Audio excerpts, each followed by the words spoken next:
Welcome to Faith and Science. I'm Dr. John Ashton. Today I'm going to talk a little bit about naturalism, and perhaps many people haven't heard of the term or aren't real clear on the term. So methodological naturalism essentially is the exclusion of the supernatural from the natural sciences. So you've got your physics, chemistry, geology and so forth, all your sciences, and biology, of course, and includes, teaching the theory of evolution. And so the teaching of these sciences, according to naturalism, there is in particular the exclusion of the supernatural. In other words, God doesn't exist or doesn't intervene in any way in nature and therefore shouldn't be considered. And this is the approach that has essentially been adopted within Western education systems. In fact, I was reading, very recently about Lawrence Lena's article that he published. He was a professor, science professor, and published an article or a paper back around in the year 2000. Anyway, I think it was in September 2000 on good science and bad science teaching in American schools. And essentially he rated the schools purely on the extent to which they taught the theory of evolution. And so he essentially totally valued the science teaching in the school, not on how they taught physics and chemistry as well, but just on how, and general biology, but rather on how they taught evolution, which was quite interesting, of course. And we've seen, similar studies were done, more recently here in Australia and published by, one of the professors at the University of New South Wales, Professor Archer, looking at how there has been a decline in students believing in creation coming to university, and he hails this as a great breakthrough in terms of science education. And of course, he's promoting this essentially, particularly atheists, but not necessarily. Some people can think, well, there is a God, but he doesn't intervene, or he hasn't, intervened. And so you can have a deist approach to things. But unfortunately, naturalism is a belief. It's a faith. It is underpinned, as I said, that it excludes the supernatural. And so it's interesting that an atheist by the name of Bradley Monton, one of his articles he wrote in 2013 points out that if science is really committed to methodological naturalism, then it automatically follows that the aim of science is not generating true theories. Instead, the aim of science would be something like generating the best theories that can be formulated subject to the restriction that those theories are naturalistic. And so it's quite fascinating there when you look at that this is a faith system that has been set up. And of course there's just growing evidence, huge amount of evidence that methodological naturalism, or just naturalism, is not correct. It's not it's not a valid worldview, really, because there's so much evidence against it. So there's been a lot of attempts to defend methodological naturalism. Matter of fact, there was a paper published in 2017 in the International Journal for Philosophy of Religion, Volume 81, pages 335 to 355, and it was by Erkki Kojonen, Kojonen, and the title was Methodological Naturalism and the Truth-Seeking Objection. So there's a major philosophical objection to naturalism called the Truth-Seeking Objection. And one of the proponents of that, of course, is the Christian philosopher Alvin Plantinga, Plantinga. And he's quite a strong proponent of the truth-seeking objection. And it's quite interesting that there's a lot of other atheist philosophers support that objection too.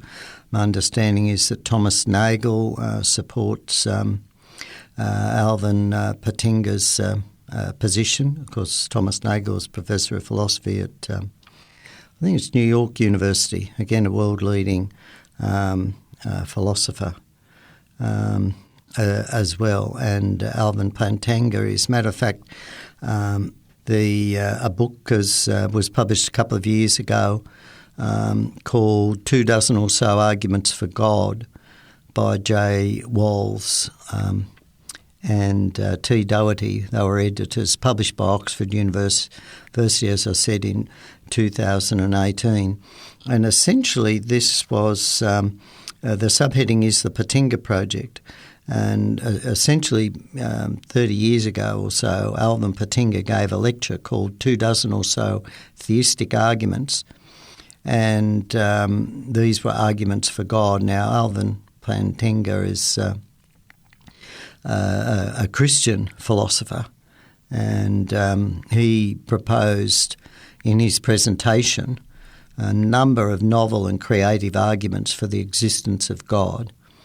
So the 24 or So Arguments for God, in that book, each of the Plantinga's original suggestions are developed in more detail by a variety of accomplished scholars. So the authors look at metaphysics, epistemology, semantics, ethics, aesthetics and beyond, finding evidence for God in almost every dimension of reality. And so this is what's happening as philosophers now looking. As I said, they're finding evidence for God in almost every dimension of reality and science. And it's interesting that, great scientists like John Polkinghorne, who was Professor of Theoretical Physics at Cambridge, resigned and went and studied theology and became an Anglican theologian.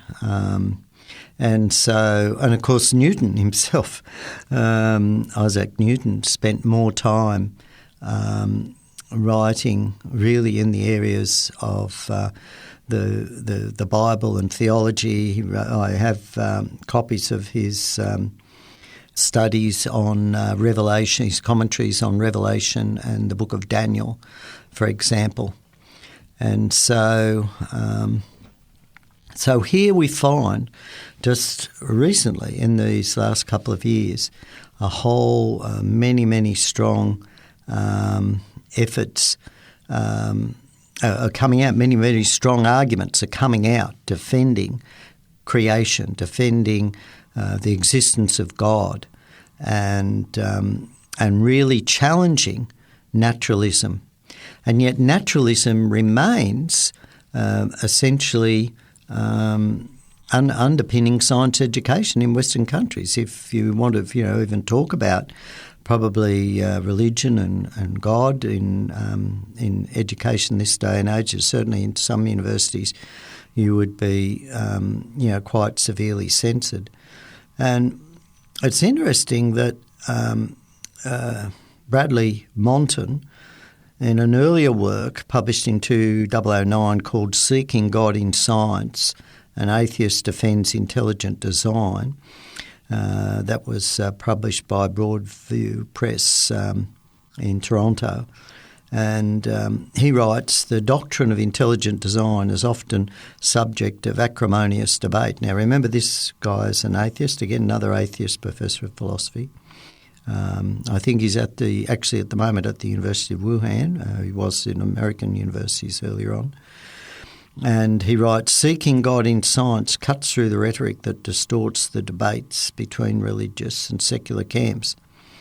This is a review of his work. Bradley Monton, a philosopher of science and an atheist, carefully considers the arguments for intelligent design and argues that intelligent design deserves serious consideration as a scientific theory. And it's interesting that Thomas Nagel said the same thing in his book Mind and the Cosmos that was published about 2016, I think, somewhere around that. And again, so this atheist is arguing that students in science education could benefit from a careful consideration of the arguments for and against intelligent design. And I can remember when I published an article in Chemistry Australia, the official journal of the Royal Australian Chemical Institute. It was a peer-reviewed article. It was published originally as a special feature article, and it was entitled A Creationist View of the Intelligent Design Debate. Well, it's interesting, when that came out, there were 3 and possibly more professors at different universities wrote earnestly to the Royal Australian Chemical Institute, urging that it was a major mistake that my article was published, that it would discredit the Institute and so forth, essentially accused me of made up arguments, although I cited my sources there for everybody to see. They made all sorts of assertions without citing any sources to defend their position. When I rang them later, I got through to one of them, and because I was interested, if I'm wrong, I'm interested in them showing me where I'm wrong. And when I spoke to him, I said, well, you've asserted that I'm incorrect, and I've said incorrect statements. Where's the evidence that I'm incorrect? And I was amazed that his reply was, well, we don't have the evidence yet, but we will. And it's interesting that there's so much evidence now that evolution is absolutely impossible and could not occur naturalistically, that the only solution that naturalists have really is that, well, we haven't yet discovered the mechanism, that how it happens. But when we look at the science that we currently know, it's absolutely impossible for random mutations to create the amazing complexity that we find in nature. A couple of talks ago I talked about the electric motors in E. coli bacteria that are driven by protons. They're not driven by electrons. They're driven by the positive hydrogen ion charges, protons.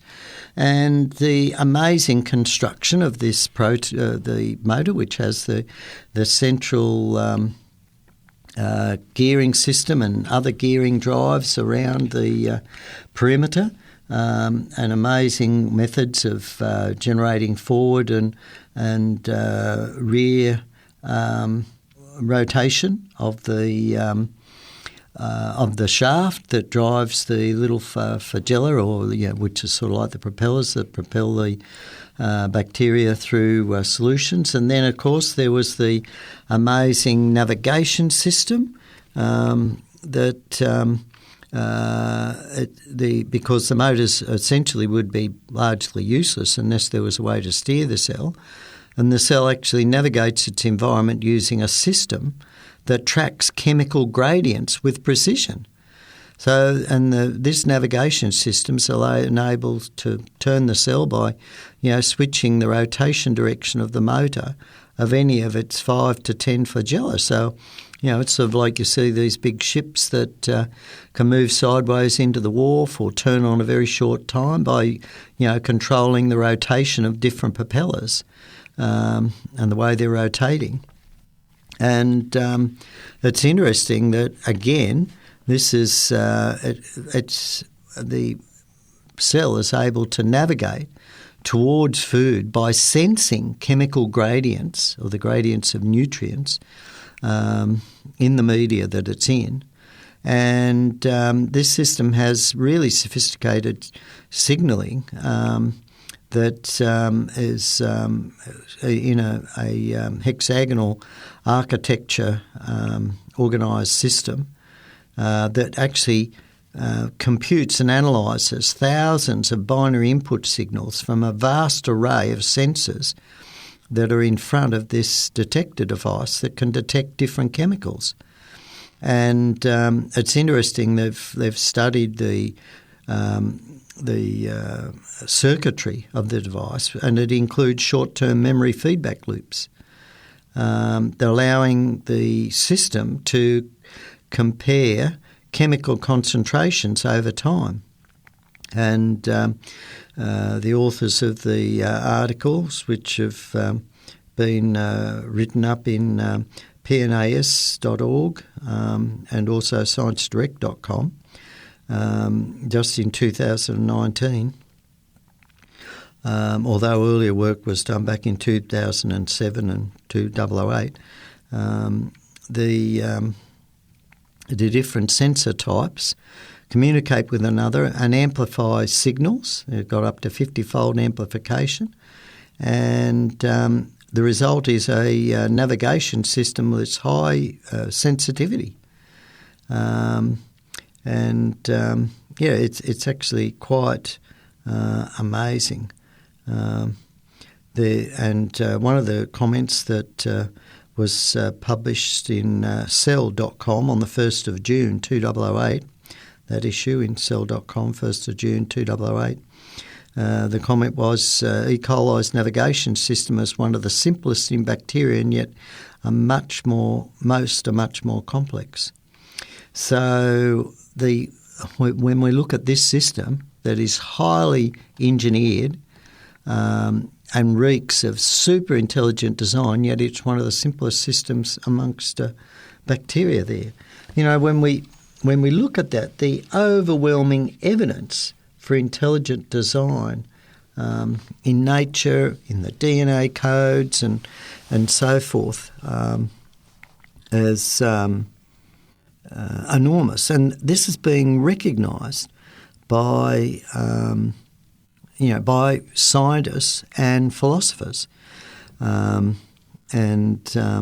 this is one of the interesting things, that if you have a total naturalistic theory, it can't explain evolution, because random mutations, and the philosophers and the scientists, growing number of scientists recognise this. You can't produce these complex systems that we observe in nature, and we get down to the simplest organism like an E. coli bacteria that doesn't even have a nucleus, single cell organism, and yet we've got these highly complex systems and machines. And these machines have, bearings and rotors and all sorts of parts, and they have repair mechanisms as well. It's, it is amazing, but it's sort of out of sight, and yet the complexity is so great. It even takes years for scientists to, work on the understanding and identify these systems using the best technology that we have available at the moment. It's interesting that there was a notice published, I guess, Imperial College in London. The website's imperial.ac.uk. I'm pretty sure that's a website for Imperial College in London, one of the top unis in the UK. It's by H. Dunning, and it's a team investigating the evolution of bacteria tails, wins prestigious grant. And this is one of the real challenges that they have, trying to still explain in evolutionary terms how these amazingly complex systems can arise without an intelligent designer. And Of course, there a number of arguments are now being, presented that, God has to be part of science. God is part of this system. Pure naturalism can't explain the origin of life, can't explain the origin of the universe. It's absolutely impossible, and yet this is still being taught to our students. It was interesting that one of the articles that was presented for the existence of God was looking at a new thermodynamic argument because one of the points that was made was that naturalistic physics provides evidence for the failure of induction because it provides evidence that the past is not all what you think it is and your existence is just a momentary fluctuation.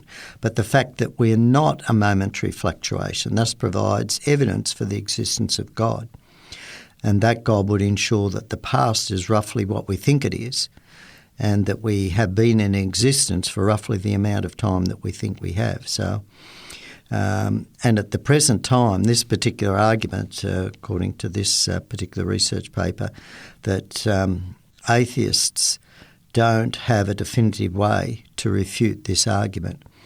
And so Kojonen is attempting to defend and try and find an argument to refute this thermodynamic argument, or the fact that we exist over a period of time. Again, is a major problem for science if we just have naturalism. It's interesting that, and Alvin Plantinga, he's probably worth looking up.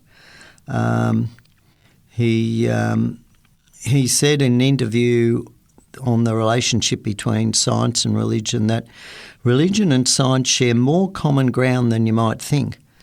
Though science can't prove, it presupposes that there has been a past, for example. Science does not cover the whole of knowledge enterprise. So it's very difficult for science, for example, to re-examine things that happened in the past. And that's, we know that there was a past, but it's very difficult for science to examine those things because it wasn't there. It can't make observations in the past. It can interpret, for example, rocks that it believes hold in a particular way according to a particular worldview, but it can never know. And this is one of the major problems that we have. He goes on to say, this is Plantinga, and by the way his name is spelled Plantinga, and he writes, like any Christian, and indeed any theist, I believe that the world has been created by God and hence intelligently designed. And I think if, in fact, science students were taught this, we would have a much more rapid advancement of science because we would be expecting things to be intelligently designed. There are a number of arguments that can be raised, and Plantinga raises a number of them. That if we are just the product of random mutations, we can't even guarantee that our thoughts would be rational and can be relied upon. There's all these philosophical arguments. Once we move away from intelligent design, we get into, and the existence of God, we get into a major problem. Plantinga goes on and writes in another place, the attitude that he proposes and elaborates upon is, he writes in his book, Where the Conflict Really Lies, Science, Religion and Naturalism. And he points out that there is no tension between religion and science, that the two go hand in hand, and that the actual conflict is between naturalism and science. because really naturalism can't explain science. It can't really genuinely underpin science. We really have to believe that there was a God in order to interpret science correctly and so that it really works and in accordance with the evidence. We really have to believe in the existence of God. So we see that science overwhelmingly proves the existence of God. Philosophers also have overwhelming arguments for the existence of God. So the issue then becomes what about God, about knowing God. And this is where the Bible comes in. And I think this is where the challenge comes in. That the big issue is the Bible reliable? Well, we know that we have the Bible records a whole lot of history. And every bit of history that can be checked has been found to be correct. The secular historical records at the time match and corroborate the names, places and so forth and dates of the biblical account. We have eyewitnesses of the supernatural miracles performed by Jesus and the resurrection in the writings of John, Paul, Peter and others. And so we have actual witnesses. And, it's not as if these witnesses went off and made a lot of money out of this. They all died for their testimony because it was true and they realised it was so important. People need to know this. Jesus really was God. And of course then we have the prophecies like the amazing prophecy in Daniel chapter 2 of Nebuchadnezzar's dream that essentially prophesies the history of the world. And there's hundreds of other prophecies that have been fulfilled precisely as they were told, and we know they were written well beforehand. And there's a few remaining, of course, that are yet to be fulfilled when Jesus returns. So we have powerful arguments for the biblical account of creation being a real argument, a real explanation for how we got here. And it's very important that people, and particularly students, understand this, that naturalism and science hasn't thrown out the Bible. It hasn't thrown out intelligent design. There's overwhelming evidence for the existence of an intelligent designer, and the description fits the creator described in the Bible, and we have the testimony of prophecy, history, and eyewitnesses to confirm that Jesus was truly the Son of God and the biblical account is correct. You've been listening to Faith and Science, and remember, if you want to re-listen to this program or send a link to someone else to share it, just Google 3ABN Australia, or one word, .org.au and click on the listen button. I'm Dr. John Ashton. Have a great day.